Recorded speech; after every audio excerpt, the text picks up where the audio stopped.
Notre édition spéciale continue en direct sur Public Sénat. Demain matin, François Bayrou remettra sa démission au président de la République, mais ce n'est que le début d'une semaine à haut risque. C'est sous la pression du mouvement Bloquons tout et des marchés financiers qu'Emmanuel Macron va devoir trouver un nouveau locataire à Matignon. Cécile Sixou.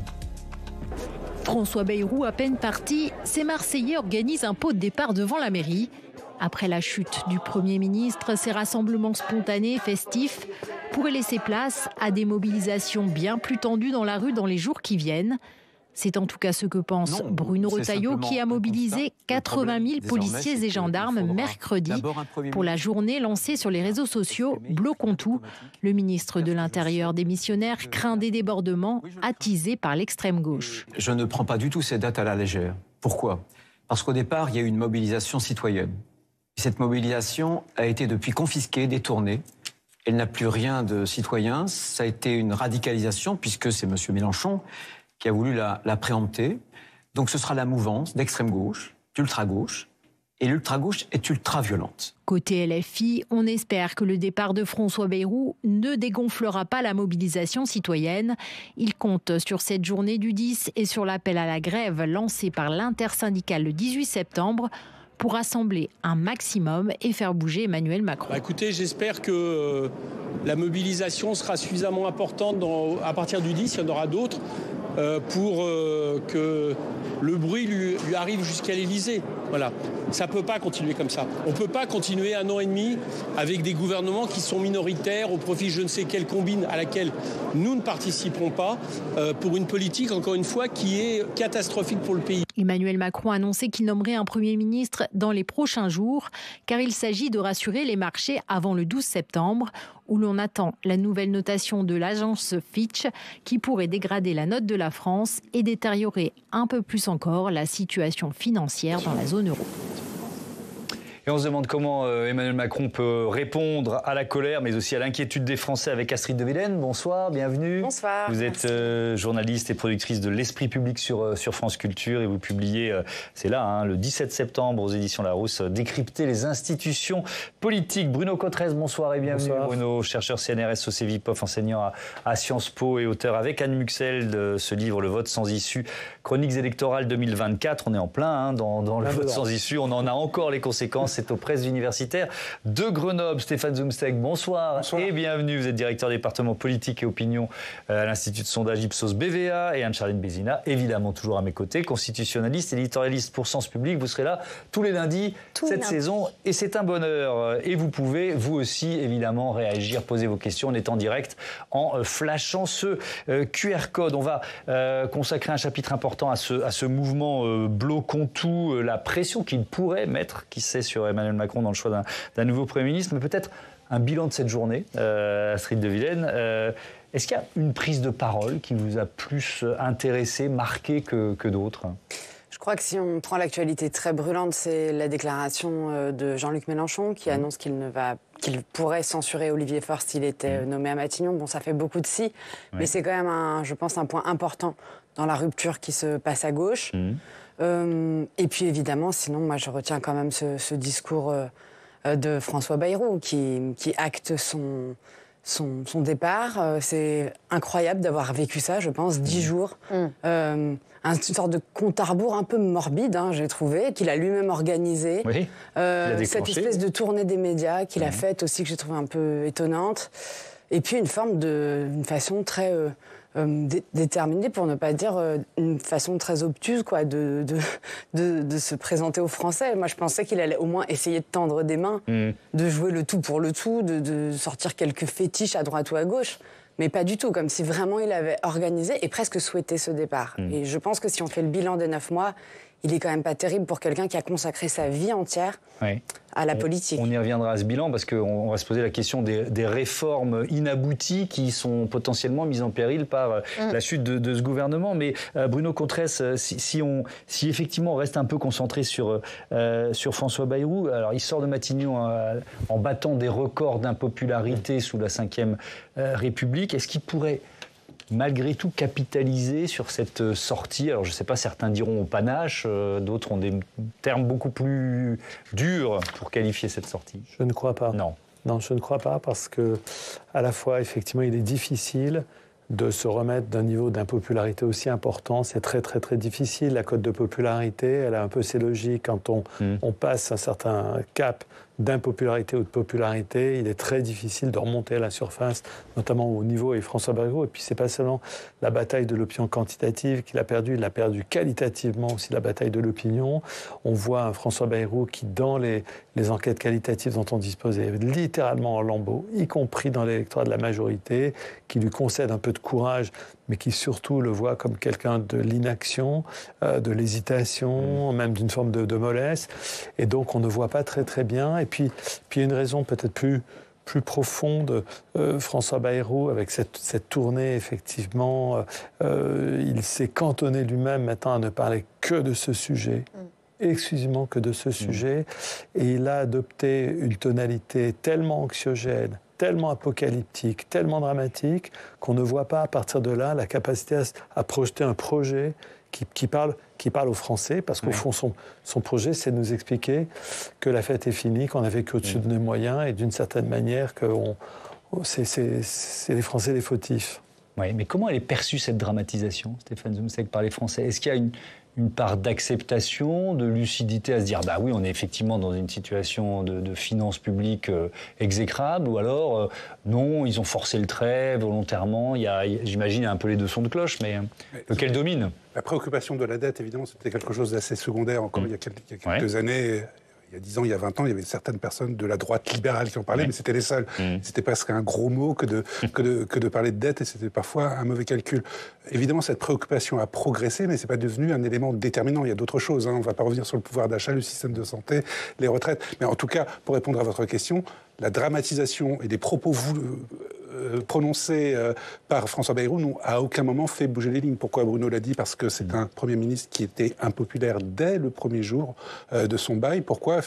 On en a moins parlé de cet élément. On a beaucoup parlé de Betaram, on a beaucoup parlé de sa nonchalance, parfois de son arrogance, de cette capacité, en tout cas de l'impression de ne pas prendre la hauteur d'un certain nombre de défis, mais il y a aussi les conditions rocambolesques de sa nomination. C'est quelque chose qui a fait sourire le premier jour, qui a fait parler les observateurs, mais le simple effet qu'il ait exercé une sorte de chantage, on peut l'appeler comme ça, auprès du président de la République, même si le président de la République n'a rien de populaire, tout ça, dès le début, ça imprime quelque chose de négatif. J'ajoute une chose, François Bayrou, quand il devient Premier ministre, il a 40 ans de vie publique derrière lui. Il a eu le temps de mécontenter une partie de l'électorat. Pour la gauche, c'est quelqu'un de droite, il vient de l'UDF, c'est un libéral, ce n'est pas vrai au sens politique du terme, mais malgré tout, ça reste un homme de droite. Et pour les gens de droite, c'est un traître qui a lâché Nicolas Sarkozy. Donc il commence avec un sérieux handicap. Et après, il y a eu tout ce dont on a parlé ces 8 derniers mois. Il était très impopulaire. Et je donne juste un exemple. Les 2 jours, l'erreur d'appréciation, en tout cas, qu'il commet sur les 2 jours, les 2 jours fériés supprimés, il pense que ça va bien passer. Je pense que si ça avait été quelqu'un d'un peu plus populaire que lui, peut-être que ça n'aurait pas suscité la même levée de bouclier. Mais comme c'est François Bayrou, impopulaire, ça devient inacceptable, ça devient injuste dans l'opinion. Alors, ce mouvement Bloquons tout, cette journée de mobilisation mercredi Bloquons tout contre l'austérité budgétaire. Bruno Cottrey, je commence avec vous sur ce chapitre. Qu'est-ce qu'on peut dire de ce mouvement multiforme, mais majoritairement d'extrême gauche quand même, ou en tout cas semblerait, soutenu par LFI? D'après une étude qui a été faite récemment, je suis prudent parce que ce sont des mouvements qui sont difficiles à étudier avec les outils d'analyse dont on dispose. Ça peut provoquer des rebonds dans des segments de l'opinion. Donc voilà, je suis assez prudent. On voit un peu que ce type de mouvement agrège des colères, des tensions, des frustrations, de l'anxiété. Voilà, donc c'est un peu multiforme. Il semblerait qu'on soit dans un mouvement avec un cadrage politique peut-être plus important que le démarrage des Gilets jaunes, mais voilà, donc peut-être un cadrage politique par une partie de l'extrême gauche. Donc voilà, on est sur quelque chose qui rappelle aussi peut-être d'autres mouvements. On a parlé des Gilets jaunes, mais rappelons-nous 2016, Nuit debout, également, qui avait eu un certain succès quand même.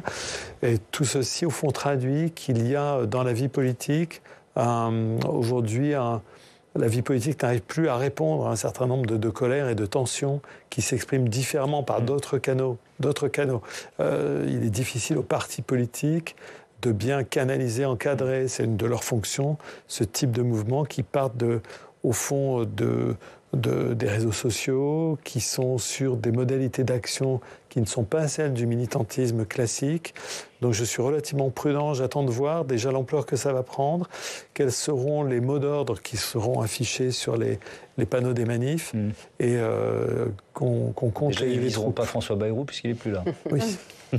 Il aura au moins échappé à ça. Mais on a quand même vu des pots de départ organisés dans plusieurs villes de France. On va voir quelques images pour fêter, je mets des guillemets, la chute de François Bayrou, organisés le plus souvent d'ailleurs par celles et ceux qui veulent tout bloquer mercredi. Alors on a entendu, on en a vu un extrait dans notre sujet ouvrant ce débat, Bruno Retailleau, le ministre de l'Intérieur, encore ministre de l'Intérieur, qui était chez nos confrères de France 2. Il annonce 80 000 gendarmes et policiers mobilisés mercredi, c'est pas rien. Il craint des actions spectaculaires. Il y a aussi, selon certains de nos confrères, le risque que l'Île-de-France soit en partie paralysée par une mobilisation d'ampleur. Je voudrais me placer du côté d'Emmanuel Macron, Astrid de Villene. Est-ce qu'il va forcément, ou pas d'ailleurs, tenir compte de cette mobilisation dans le choix qu'il va faire ensuite pour Matignon ? Déjà, il y a une question de moment. Oui. Est-ce qu'il nomme avant ou après ? Là, on sent, quand il dit dans les prochains jours, Emmanuel Macron, parfois, attention, ça peut devenir dans les prochaines semaines, mais on sent bien que c'est pas pour demain ou mercredi. Donc, moi, j'ai la sensation qu'ils vont laisser, en effet, faire le premier jour. Et en effet, comme l'a très bien dit Bruno Cotresse, on ne sait pas du tout à quoi s'attendre, y compris les renseignements généraux. C'est très difficile de savoir. On peut lire les messages Telegram, les appels sur les réseaux sociaux, etc. Mais c'est encore différent de ce que ça va donner dans la réalité. Donc, je pense qu'en effet, le choix qui va être fait, ça va être celui d'attendre de voir. Est-ce que ça se mobilise beaucoup ? Là, parfois, j'entends des chiffres qui ne sont pas énormes. 100 000 personnes dans toute la France. Si c'est ça et qu'il n'y a rien le jeudi, le vendredi et le samedi, honnêtement, on n'en entendra plus parler. Et peut-être que les mobilisations syndicales classiques prendront le pas. Je n'en sais rien. Ça se trouve, ce sera massif et très spectaculaire. En fait, c'est très, très difficile à appréhender. Lui, je pense qu'il va forcément le regarder. Évidemment. Ce qui est vrai, c'est que les mots d'ordre ne seront plus... Je suis assez d'accord avec vous pour dire qu'il va attendre au moins jeudi ou la fin de semaine pour voir comment ce mouvement, d'ailleurs, a pris mercredi, et puis peut-être aussi, pardon, je vous ai interrompu. Non, allez-y. Mais peut-être aussi s'il va durer.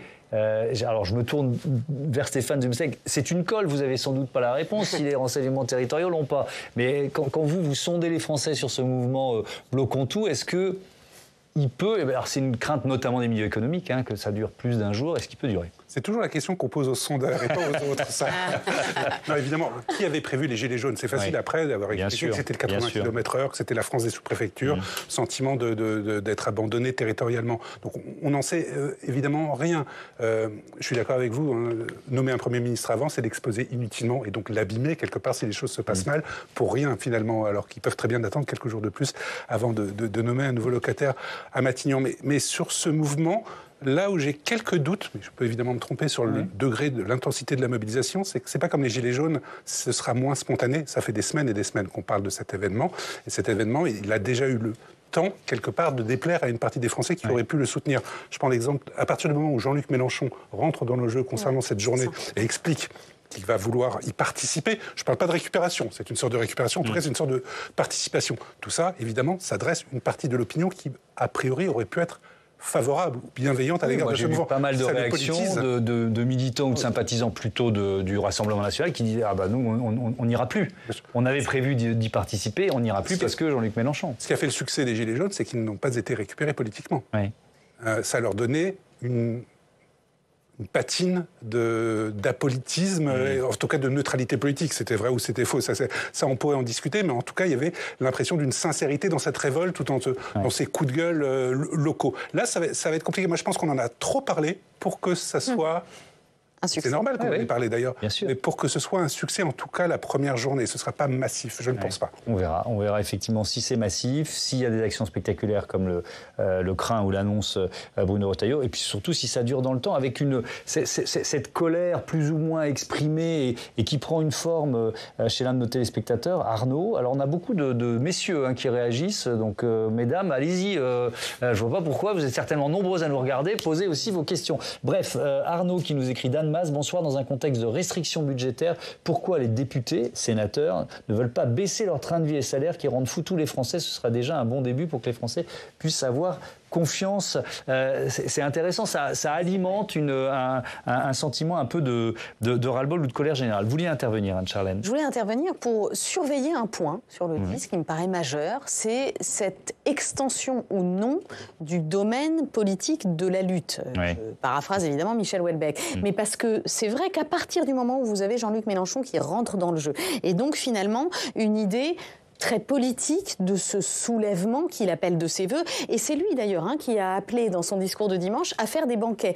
Évidemment, on pense tous à 1830, à 1848. On est dans la logique insurrectionnelle.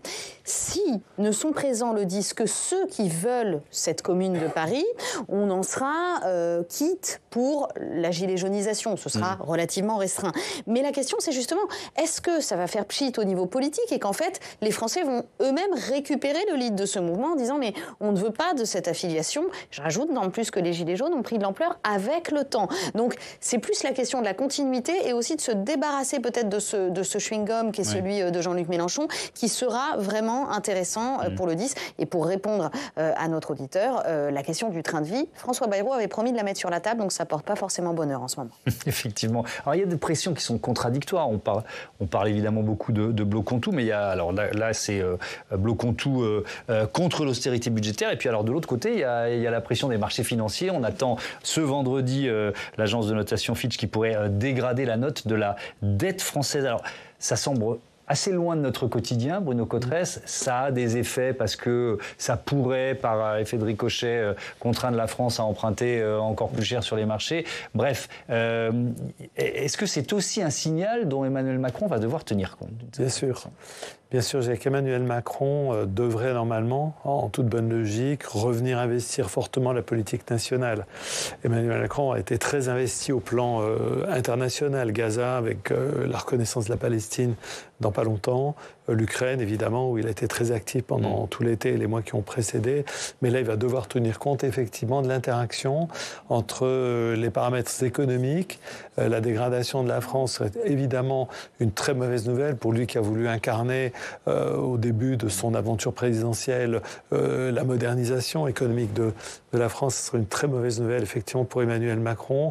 Ça enverrait le sentiment qu'au fond, tout ça, le macronisme, etc., a tourné en boucle à un moment donné, que non seulement on est dans l'impasse politique, mais qu'on est en train même de tourner le dos, au fond, à ce qui a été incontestablement souligné au début du macronisme comme un message positif de modernisation, etc. Donc évidemment, dégradation, ça serait un très mauvais signe et ça ne pourrait qu'accroître les tensions avec, je n'en doute pas, du côté des oppositions, de pousser l'idée qu'Emmanuel Macron a touché ses limites et que le Rassemblement national ne manquerait pas de revenir vers un de ses thèmes de prédilection qui est le Mozart de la finance, etc. Effectivement.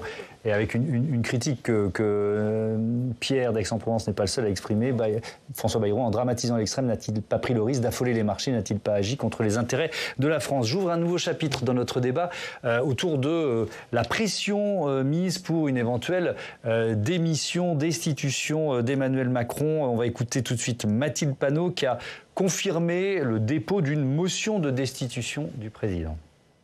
Le groupe parlementaire insoumis déposera demain une motion de destitution du président de la République, car le problème pour le pays et le blocage pour le pays, c'est lui. Et dès le 10 septembre, nous serons partout aux côtés des Français et des Françaises qui bloqueront l'économie du pays pour dire maintenant ça suffit. Question d'Estelle de Dunkerque. Elle est compte déposer une motion de destitution. Qu'est-ce que cela implique et surtout quelles en seraient les conséquences? Astrid de Villene, est-ce qu'elle a une chance d'aboutir cette motion de destitution? En fait, c'est toujours difficile de faire. Il y en a eu avant déjà. Oui. En tout cas, c'est une procédure qui n'a jamais abouti sous la Ve République. Ça, il faut bien le préciser. Et pour cause, parce qu'il faut quand même aller très très loin. C'est quasiment, je parle sous votre contrôle, mais c'est quasiment un tribunal en fait, que le Parlement se transforme en cour. Avant, c'était la fameuse haute trahison qu'on a changé en 2008 pour appeler ça maintenant manquement ou grave. Avec l'exercice de son mandat. Voilà. Donc ça veut dire qu'il faudrait que le président de la République, pour que ça aboutisse, ait commis une faute grave, pour le dire en langage managérial rapide. Et donc à la fin du processus qui est très long, je crois que c'est 6 mois, il faut qu'il y ait 600 parlementaires sur 900 à peu près qui la votent. Donc en effet, dans les conditions actuelles, il y a très peu de chances, voire aucune, que ça aboutisse.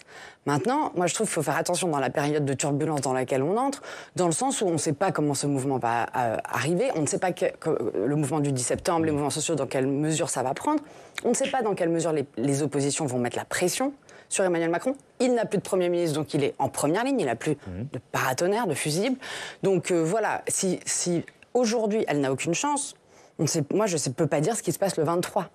Oui, effectivement, il faut rester prudent, avec aussi une évolution de l'opinion, Stéphane Zumseck, sur l'idée d'une démission d'Emmanuel Macron. Une évolution relativement récente, on peut dire ça ? Oui, relativement récente, mais il faut bien dissocier les choses. Vous posez dans des enquêtes, et ça a été fait par certains de nos confrères, est-ce que vous souhaitez qu'Emmanuel Macron démissionne ? Vous allez avoir une majorité des gens qui vous répondent oui, évidemment, compte tenu de son impopularité record. Mais est-ce que pour autant, les Françaises et les Français, aujourd'hui, dans la rue, réclament le départ d'Emmanuel Macron ? On n'en est pas encore là. Donc, moi, je ne pense pas que l'opinion soit mûre. On verra ce que donneront les mouvements le mouvement du 10, le Bloquons tout et la mobilisation du 18. Mais les Français ne sont pas là à se dire il faut qu'ils partent, ce n'est plus possible, ce n'est plus tenable, nous n'en pouvons plus. Nous ne sommes pas du tout là. J'ajoute surtout une chose. Bruno en parlait à l'instant, d'une séquence diplomatique assez intense. Et sur qu'il remporte des succès ou pas. Il ne remporte que très peu de succès sur le front diplomatique. Qu'il s'agisse de la question de Gaza, qu'il s'agisse de sa relation personnelle, rappelez-vous qu'il souhaitait créer avec Donald Trump, tout ça n'a pas fonctionné. En revanche, quand il est actif, quand il représente la France, là, il justifie son utilité et il légitimise la pérennité de sa présence à l'Élysée. Et ça a toujours fonctionné. Et depuis la nomination de Bayrou, rappelez-vous, là on parle beaucoup du dernier coup, c'est la dernière cartouche d'Emmanuel Macron. On disait exactement la même chose quand il a nommé François Bayrou. Après, il y a eu cette séquence diplomatique et là, il a gagné du temps. Quand il est actif, il rend fier les Français. Qu'est-ce qui hante parmi plein de mots les Français ? C'est le déclin et l'absence de poids de la France sur la scène européenne et internationale. Pour le coup, ça c'est une qualité qu'ils lui ont toujours reconnue. Il sait représenter, il est à la hauteur quand il représente la France. Alors on va regarder un peu notre histoire grâce à vous, Anne-Charlène Vézina. La démission du président, évidemment, elle n'est pas inédite dans l'histoire de la Ve République. Et non, pour cause, nous avons un seul précédent qui est celui de 1969. Alors je vais faire un petit comeback, justement, 67-68 sur déjà les faits, l'homme, et puis les conséquences. Alors les faits, le général de Gaulle est sorti quand même assez affaibli de la séquence de mai 68 et propose donc un référendum constituant sur le Sénat, la régionalisation, l'action sociale, donc quelque chose d'assez ambitieux qui n'a absolument aucune chance de passer au Parlement puisque le Sénat aura eu du mal à envisager la diminution de son rôle. Donc il passe par le référendum et il fait savoir très vite, comme c'est de coutume, qu'il remettra sa démission si toutefois il estime que le résultat ne lui est pas favorable. Alors l'homme, justement, a déjà remis en jeu son mandat 5 fois auparavant pour les élections, pour les différents référendums qu'il a lancés. Donc il est tout à fait... il dit si je perds, je pars. Et il invente même une notion, celle de majorité suffisante. C'est-à-dire non seulement si vous me dites oui, je reste peut-être, mais il faut encore que j'estime que c'est suffisant. Et il va plus loin parce qu'il est coutumier de la démission. Il a déjà démissionné le 20 janvier 46 de son poste très important. On est dans la transition constitutionnelle entre la 3e et la 4e République. Eh bien, il estime que le régime des partis sera la mort de la France. Donc il pose le discours de Bayot, il pose son projet constitutionnel et il s'en va pour une longue traversée du désert. Il quitte la vie politique pendant 12 ans. Donc voilà l'homme. Les conséquences, on le sait, c'est que c'est lui qui avait choisi de partir. Il avait une chance sur 2 de toute façon de quitter son mandat sur une de ses propositions de démission personnelle et il a refusé en revanche qu'on lui force la main en 68 puisque précisément quand on appelait à la démission, un très grand discours de 68 où il dit hors de question, ça n'est pas ma solution. Donc il perd le référendum, 28 avril 69, il est minuit 1, qu'est-ce qui se passe ? Alors qu'est-ce qui se passe ? Eh bien la France est en panique puisque un petit courrier du général de Gaulle, un petit communiqué avec indiqué je quitte mes fonctions, cette décision prendra effet demain à midi. Charles de Gaulle, il n'est plus ni général de la nation, ni président de la République. Il reprend sa personnalité. Et là, bien, aucune institution ne s'est travaillée. Le Conseil constitutionnel déclare la vacance, mais rien dans l'article 7 dans la Constitution n'était prévu. C'était pas prévu. C'était pas prévu. Donc, voilà, les choses s'organisent. On sait que la campagne a été un peu déceptive, puisque, il y a eu ce faux plat entre Georges Pompidou et Alain Poher, et une campagne de 35 jours, comme on sait. Oui, parce que élection anticipée, égale délai de poche. Ça suppose une campagne assez courte. Il y a eu une autre présidentielle anticipée, évidemment, on va la rappeler rapidement. 74, encore des circonstances encore plus graves, puisque c'est Georges Pompidou qui décède en plein milieu de son mandat, et là encore, présidentielle de 35 jours, avec cette fois-ci quand même le constituant qui revient à la charge en réécrivant l'intégralité de l'article 7 pour prendre le cas où il y ait décès d'un candidat ou d'un président. Moi, je voudrais conclure sur ce geste gaullien dont on nous parle sans arrêt à propos d'Emmanuel Macron. Ici, il ne me semble pas du tout qu'il apportera de solution de déblocage pour 3 raisons au moins. La première, c'est que là, on a un président poussé à la démission. Donc ce n'est pas du tout une démission plébiscitaire à la manière du général de Gaulle, choisi par lui et orchestré par lui. Deuxième point, il s'agit de repousser une échéance de 1 an.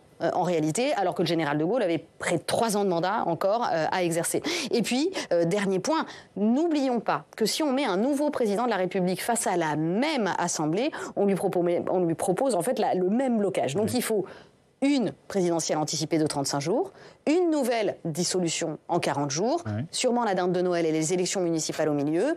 J'avoue que je pense que la France mérite mieux que cette succession de scrutins de poche. Alors ça, je trouve que c'est merci beaucoup Anne-Charlotte, un argument vraiment intéressant et je veux bien vous entendre là-dessus. Je commence avec vous, Bruno Cotresse. Une démission et donc une campagne présidentielle très courte. Est-ce que vous employez ce terme de scrutin de poche ? Et donc peut-être de frustration des électeurs français, oui ou non? Peut-être. Vous n'êtes pas totalement convaincu? Non, parce que je vois que cette thématique de la démission d'Emmanuel Macron répond à une question. On voit bien qu'il y a un dysfonctionnement. Le dysfonctionnement institutionnel, politique. On voit bien les colères qui sont derrière dans le pays. Nous étudions en profondeur ce que pensent les Français des institutions en termes de confiance politique. On voit l'ampleur des dégâts. On voit vraiment l'ampleur des dégâts. On peut en parler de cette manière-là. Le désarroi de l'opinion devant le dysfonctionnement du système démocratique. Et si je partage les doutes à la fois méthodologiques sur la mesure de l'opinion et les interrogations sur la faisabilité, je vois bien qu'on a un souci néanmoins. On a un souci parce que on a une situation étrange dans le pays. François Bayrou, Premier ministre, n'a nullement lui-même et son mouvement politique n'avait nullement gagné les élections. Lui-même n'était même pas élu au Parlement. On ne peut pas dire que cette situation était totalement optimale du point de vue du bon fonctionnement démocratique et de l'exemplarité démocratique. Et ça ne répond pas à la question principale du pays, qui est quelle est la direction de politique publique, le choix public fondamental, principal du pays aujourd'hui, et arriverons-nous dans ce pays à nous mettre d'accord sur l'idée que des élections ont départagé, même si tripartition, mais que une option est arrivée un peu en tête, et puis qu'on s'y tienne, parce que c'est le cœur du sujet en démocratie, que l'option principale ait été voulue par le suffrage universel. Donc je vois qu'on a un souci. Je ne dis pas que les solutions de dissolution, de démission du chef de l'État répondraient en quoi que ce soit, mais on tourne autour de ce problème. Astrid de Villene, la démission du président de la République, elle a toujours été balayée. Est-ce que la dissolution remonte quelques marches sur la pile des hypothèses élyséennes aujourd'hui? La dissolution, on dit souvent que c'est l'arme nucléaire, donc la dernière à utiliser. Donc il a d'autres cartouches avant. Il a évidemment la nomination d'un nouveau Premier ministre. Pour aller dans le sens de Bruno Cotresse, ça pourrait être la gauche. Moi, je pense que c'est un peu à contre-temps, parce que c'était ce qu'il aurait sans doute fallu faire en 2024, après la dissolution, quand le nouveau Front populaire est arrivé en tête. Je pense que s'il nomme quelqu'un du socle commun, à mon avis, les mêmes causes produiront les mêmes effets, c'est-à-dire le même scénario. Je vous laisse continuer. Il y a une question de Pierre de Perpignan. Est-ce qu'il y aurait une chance qu'un Premier ministre issu du bloc central impose un budget par 49.3 en évitant la motion de censure?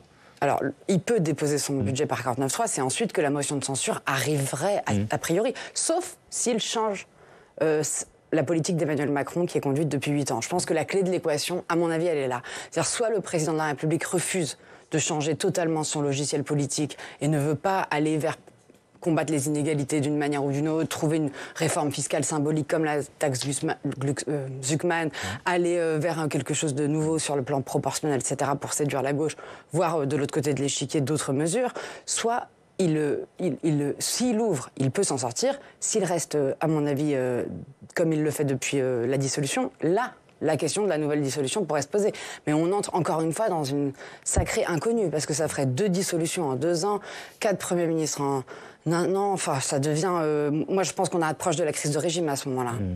Et personne n'a envie d'être à la place d'Emmanuel Macron ce soir, devant un tel casse-tête. Après, il assume les responsabilités de ce qu'il a fait aussi. Ah non, mais ça, je suis d'accord avec vous. Depuis 2022, depuis le moment où il a décidé de ne pas faire campagne pour les élections législatives après sa réélection, jusqu'à la nomination de Gabriel Attal, alors qu'il aurait pu garder Elisabeth Borne en janvier 2024, et jusqu'à la dissolution, jusqu'à la nomination de Michel Barnier, voire même de s'être fait imposer François Bayrou, et de ne même pas le virer quand celui-ci lui impose un vote de confiance sorti de nulle part, il a quand même un tout petit peu de jeu qu'il aurait pu abattre à un moment ou à un autre. Il y a quelques cartes qu'il a abattues au mauvais moment. Je suis d'accord que là, il lui reste peu d'options, mais un peu d'habileté politique peut lui permettre de s'en sortir quand même. Alors, puisque le thème de ce débat, c'est de se projeter un petit peu dans les conséquences de la chute du gouvernement Bayrou, il y a cette question de Dominique qui nous écrit depuis Chartres avec la chute du Premier ministre. Est-ce que toutes les lois qui devaient être examinées à l'Assemblée sont abandonnées?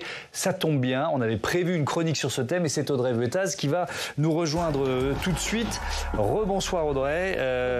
Que va-t-il effectivement se passer pour ces textes qui sont en cours d'examen au Parlement? Eh bien pour l'instant, leur avenir est incertain. Normalement, leur examen aurait dû reprendre dès le 22 septembre à l'occasion d'une session parlementaire extraordinaire.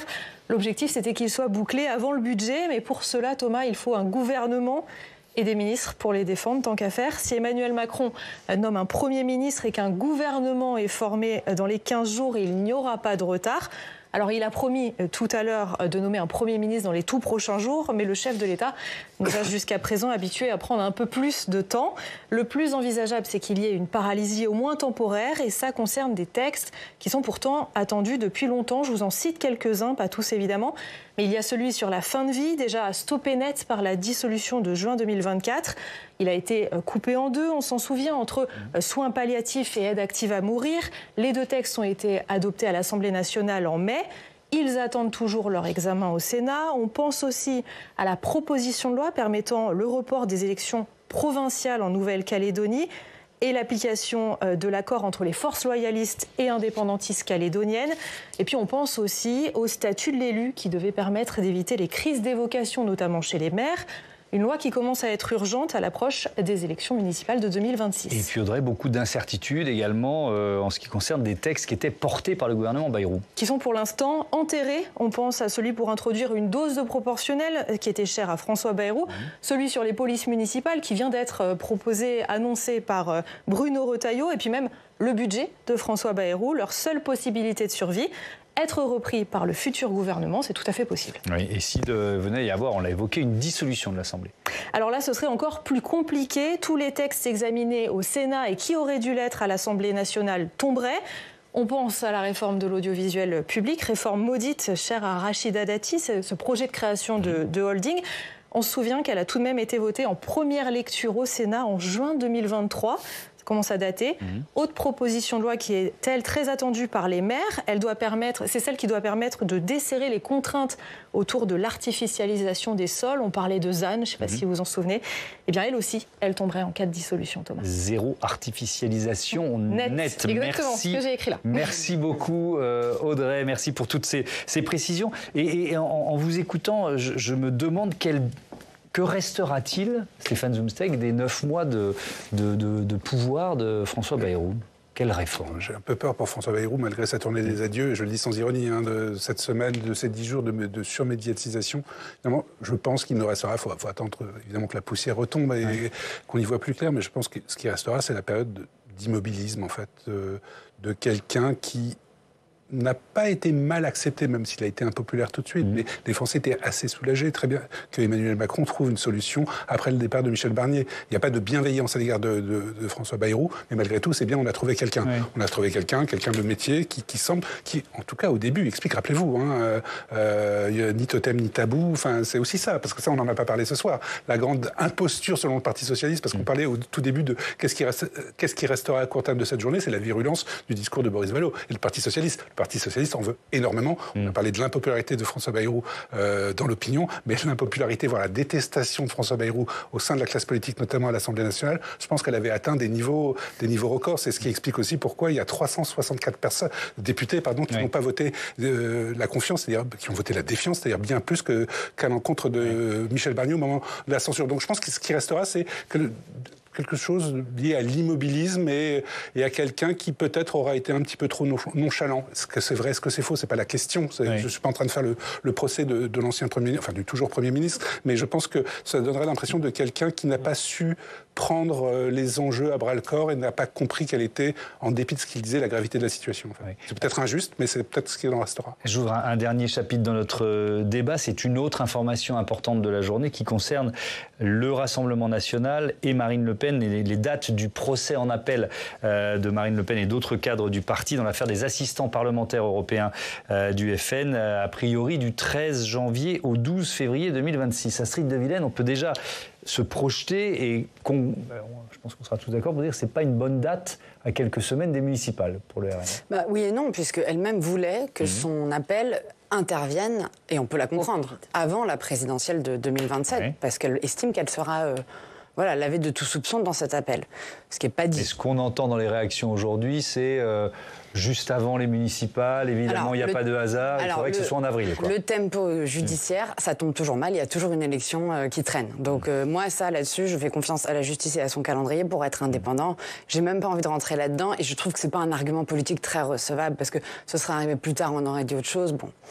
En revanche, moi je pense que si le RN a changé d'avis très abruptement, même si François Bayrou y a mis du sien, en ne répondant pas au courrier de Marine Le Pen au cœur de l'été, en ne les consultant pas comme tous les autres, clairement Marine Le Pen, elle a intérêt aujourd'hui à une dissolution parce que elle pourrait, en tout cas son entourage, ses soutiens le disent, se présenter quand même si elle est inéligible en première instance, et par un trou de souris constitutionnel, déposer une QPC, non, vous ne croyez pas que ça va marcher? On va en débattre. En tout cas, il y a eu une jurisprudence qui pourrait, en tout cas, j'ai l'impression qu'il croit à cette possibilité-là. Et puis même, combien même ça ne marcherait pas, et elle ne pouvait pas se présenter, une dissolution avec une victoire du RN, ce qui reste très hypothétique, lui permettrait d'être nommée à Matignon sans être élue, par définition. Donc moi, je pense qu'elle a intérêt, et d'ailleurs, dans cette histoire, pardon, mais tout le monde voit aussi son petit intérêt. Si les macronistes et le PS discutent ou essaient de discuter, ou en tout cas essaient de fermer un bloc, c'est aussi parce qu'eux n'ont pas intérêt à une dissolution, parce qu'ils savent qu'ils perdraient peut-être des plumes. Donc c'est pas pour viser simplement le RN, mais on voit bien, je trouve, le calendrier et la stratégie en fonction. Il y a deux thèmes, et il y en a un quand même, je voudrais qu'on y passe un peu de temps sur cette histoire de questions de QPC, questions prioritaires de constitutionnalité. Effectivement, écoutons déjà Marine Le Pen, qui réclame une nouvelle fois une dissolution de l'Assemblée nationale. S'il n'y a pas de dissolution, nous continuerons avec un esprit constructif, mais sans faiblesse, de faire valoir les idées que nos électeurs nous commandent de défendre. Mais je le dis avec solennité, n'attendez pas que le groupe RN vous suive dans votre folie fiscale et migratoire, dans vos petits partis pris idéologiques qui vous empêchent de voir la réalité du pays. S'il y a une dissolution, nous accepterons le verdict des urnes. Si le peuple nous fait l'honneur d'un mandat clair, c'est-à-dire d'une majorité absolue, nous irons à Matignon pour mettre en œuvre sans attendre la présidentielle un programme de redressement national. Le changement n'attend plus. Je reviens sur cette question Alors imaginons, dissolution, élection législative, Marine Le Pen, malgré sa condamnation en première instance, elle est inéligible, décide de se présenter. Qu'est-ce qu'elle peut espérer ? Que le Conseil constitutionnel prenne une décision sur son inéligibilité, c'est ça? Alors, les actes juridiques sont ceux-là. C'est-à-dire que sa candidature sera évidemment refusée par le préfet, qui les contrôle, le ministre de l'Intérieur, qui, de ce fait, rendront un acte administratif qu'elle pourra donc contester devant le juge administratif. À l'occasion de ce recours, elle n'aura pas tellement intérêt à annuler l'acte administratif. En fait, elle en profitera pour proposer une QPC, c'est-à-dire pour parler de l'inconstitutionnalité de tout ce qui se passe, de la loi qui lui est appliquée, et donc de déposer une QPC au Conseil constitutionnel. Ce qu'elle escompte, en réalité, c'est que le Conseil revire et donc réinterprète deux de ses anciennes jurisprudences. La première est une jurisprudence qu'il a rendue à propos de l'élection des députés, en précisant qu'un député, même inéligible, ne pouvait pas être privé de son mandat mais en réalité, il ne s'est pas prononcé en cas d'exécution provisoire sur cette décision, donc c'est très mal à lire. Et la deuxième, sur l'exécution provisoire, rendue à propos d'un élu mahorais, dont on avait parlé précisément sur ce plateau, où le Conseil constitutionnel... Voilà, ça veut dire une exécution immédiate en réalité de la condamnation. Et en fait, c'est vrai que le Conseil a laissé une balance de proportionnalité en disant il faut évidemment que le droit à l'éligibilité que nous avons tous en tant que Français soit respecté autant que celui de la poursuite de l'auteur de condamnation. Elle compte beaucoup sur cette proportionnalité. En réalité, la proportionnalité, c'est la norme juridique suprême. Le Conseil décide toujours par proportionnalité et on voit mal ce qui le ferait revirer par rapport à ce qu'il a dit en mai en disant précisément que l'exécution provisoire ne posait pas de problème à cette proportionnalité. Mais voilà l'interprétation qu'elle cherche. Elle ajoute d'ailleurs qu'elle a déjà préparé son mémoire et que tout est sur la table de chevet. Ok, donc ça c'était le premier aspect. Il y en a un autre qui est effectivement les dates de ce procès en appel. Stéphane Zumsteeg, est-ce que ça desservirait forcément les candidats frontistes au municipal? Parce qu'il peut y avoir un réflexe, un sentiment d'être montré du doigt, d'être persécuté, etc. Oui, on comprend aussi ce que veut faire Marine Le Pen. Au-delà évidemment de ce dont vous venez de parler, c'est de faire parler d'elle, faire parler du Rassemblement national et une fois de plus entretenir le mythe de la martyrologie classique d'un parti détesté, honni par le système. Ça fait 40-50 ans qu'on assiste au Mais c'est pour ça qu'un procès proche des municipales... Sauf que les élections municipales sont des élections très très spécifiques pour le Rassemblement national. Le Rassemblement national, il y a une très faible implantation locale et ses espérances de gain dans l'élection de mars prochain sont très très limitées. Alors évidemment, il y a Perpignan, c'est une grande ville. L'enjeu, c'est de la garder. Je pense que Louis Alliot saura garder sa ville. Il y a Toulon, il y a quelques autres villes. Menton, mais on est déjà dans des villes de taille plus réduite que Toulon. Il n'y a pas d'enjeu, si vous voulez. Il n'y a pas Paris, Lyon, Marseille, Bordeaux, Strasbourg, Nantes. On n'en est pas là. C'est pas une élection. Ce que cherche le Rassemblement national, c'est s'implanter dans les conseils municipaux pour être présent, pour peser, notamment aux élections sénatoriales par le jeu des grands électeurs. Mais en soi, récupérer des villes, il en récupérera peut-être quelques-unes, du style Hénin-Beaumont, 20 000, 30 000, 40 000 habitants. Mais ce n'est pas une élection à fort enjeu. Donc pas des grandes villes. Votre avis là-dessus, sur la proximité procès municipal? Oui, je ne suis pas sûr que ça soit dommageable tant que ça pour le Rassemblement national, pour les raisons qui viennent d'être soulignées, et aussi parce que dans son cœur de cible, chez ses sympathisants, le phénomène RN est quand même très, très profondément ancré. On voit d'ailleurs toutes les données qui sont disponibles.